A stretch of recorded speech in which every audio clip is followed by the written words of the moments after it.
Hello दोस्तों, hit on UPSC में आपका स्वागत है। आज हमारे साथ एक भैया जुड़ चुके हैं जो इस साल 2023 में 2 नंबर से प्रीलिम्स इनका छूट गया है। आखिर इसने क्या गलती किया, चलिए हम जानते हैं कि इनका प्रीलिम्स क्यों नहीं निकला। तो भैया आप बताइए कि आपका प्रीलिम्स क्यों नहीं निकला, ऐसा क्या गलती किया आप? सही बात है ब्रो। नमस्ते आप सभी को। एंड मेरा नाम रितेश कुमार है। एंड जैसे कि रजीश जी ने बताया कि मेरा 2 नंबर से यूपीएससी का प्रीलिम्स 2023 का रुक चुका है।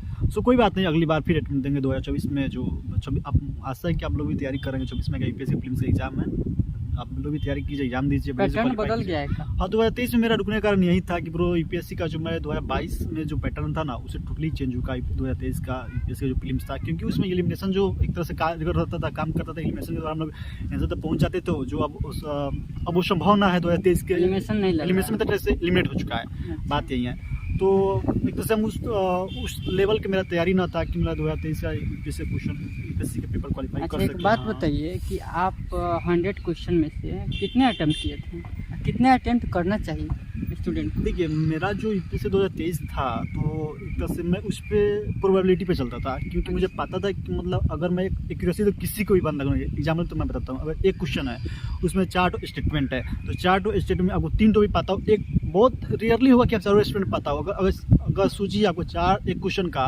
4 स्टेटमेंट अगर 3 तो पता, लेकिन एक स्टेटमेंट आपको पता नहीं है ना, तो इससे बहुत ज़्यादा चांसेस कि आप क्वेश्चन गलत हो सकता है। इसलिए मैं यहाँ पे 98 क्वेश्चन अटेम्प्ट करके आया था। बहुत सारे बंदे थे, मेरे फ्रेंड वगैरह थे जो 100 क्वेश्चन अटेम्प्ट करके आए थे, लेकिन मैंने 98 किया था।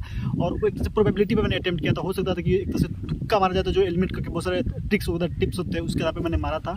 लेकिन फिर भी 2 नंबर से रख गया। मेरे हिसाब से आपको 98 नहीं अटेम्प्ट करना चाहिए। नहीं, अगर 98 नहीं करते तो फिर एक तरह से आप कितना भी अगर निगेटिव मार्क जाता है ना, तो नेट में जो आता है लास्ट में, वो एक तरह से आप इंसान का पॉजिटिव में ही जाता है मार्क्स, निगेटिव में नहीं जाता है। तो आप मतलब निगेटिव आप मारिए तुक्का। बहुत सारे जो आप टॉपर्स वगैरह भी होते हैं, वो भी एक तरह से एडवाइस देते हैं कि आप तुक्का मारिए, 100 अटेम्प्ट कीजिए, 99 अटेम्प्ट कीजिए। मैंने 98 अटेम्प्ट किया था, यही बात है। अच्छा, और कुछ बताना चाहते हैं आप? मैं यही बताना चाहता हूँ कि ज़्यादा से ज़्यादा आप लोग प्रैक्टिस कीजिए, रिवीजन कीजिए। एंड सबसे मेन सोर्स है वो यूपीएससी का जो प्रीवियस ईयर क्वेश्चन पेपर है। क्योंकि डायरेक्टली प्रीवियस का जो क्वेश्चन पेपर होता है ना, उससे एक तरह से इंटरलिंक करके उसी को टॉपिक्स वहीं रखता है। लेकिन मान लीजिए एग्जाम्पल तो बताता हूँ मैं, अगर कोई एग्रीकल्चर पे आता है, कोई क्वेश्चन आता है, कोई फसल वगैरह पे आता है, तो फसल वगैरह के क्वेश्चन पर यानी एक तरह से आपको यूपीएससी का एक तरह से टॉपिक पता चल गया कि यूपीएससी का टॉपिक है एग्रीकल्चर, तो आप एग्रीकल्चर बढ़िया से तैयार कर लीजिए।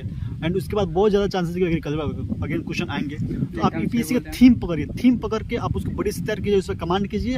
एंड आप लोग एक और एडवाइस की, आप लोग जो यूपीएससी जितना भी एग्जाम करते हैं, जैसे एनडीए वगैरह, सीडीएस वगैरह, उस सब के आप क्वेश्चन लगाए। क्योंकि बहुत सारे मैंने क्वेश्चन एनालाइज किया, तो उसमें देखे थे कि जो सीडीएस वगैरह इंडिया के क्वेश्चन उसमें स्टेटमेंट वाइज में पूछ दिया गया है। तो आप लोग थोड़ा उस पर भी फोकस कीजिए। एंड आई होप आप लोग you must succeed. Revision is must. Revision is the key to success. And आप लोगों को प्रैक्टिस भी करना है, प्रीवियस क्वेश्चन भी लगाना है। सो जस्ट एंड यहाँ पे किसी का भी ना कोई भी श्योर नहीं रहता कि मेरा एग्जाम निकल ही जाएगा। सो आप भी उम्मीद रखिए। कोई बात नहीं, इस बार नहीं तो फिर अगले साल तैयारी करेंगे, अगले साल जोर शोर से देंगे। ठीक है दोस्तों, तो आज के लिए इतना ही। नमस्ते।